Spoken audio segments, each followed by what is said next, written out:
Welcome the our channel. Today we how to disable drip email sequences, beginner guide step by step clearly. To disable drip email sequences, start by logging into your drip account. Navigate to the campaigns section on the left-hand menu. Locate the specific email sequence you wish to disable. Click on the name of that email sequence to open its settings. In the sequence settings, look for the Actions tab. Click on the Actions tab to see the available options. Find the option labeled Pause or Deactivate. Select Pause or Deactivate to disable the email sequence. A confirmation prompt may appear. Confirm your choice to proceed with the disconnection. Your email sequence will now be paused and will no longer send emails. If you need to reactivate the sequence, return to the same settings. Click on the Actions tab again. Choose Resume or Activate to re-enable the sequence. Remember to save any changes after reactivating.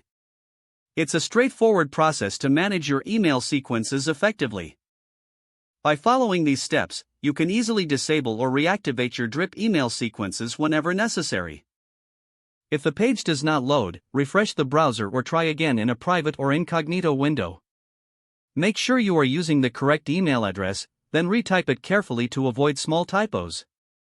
If your password is not accepted, use the reset option and create a new strong password you can remember. Check your spam folder for verification or security emails, then complete any requested confirmation steps. Enable two-factor authentication if available to improve account security. After signing in, review your profile details so your contact information and settings are accurate and current.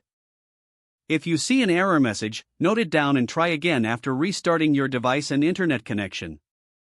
Log out when you finish, especially on shared devices, to keep your account and payment information secure. If the page does not load, refresh the browser or try again in a private or incognito window. Make sure you are using the correct email address, then retype it carefully to avoid small typos.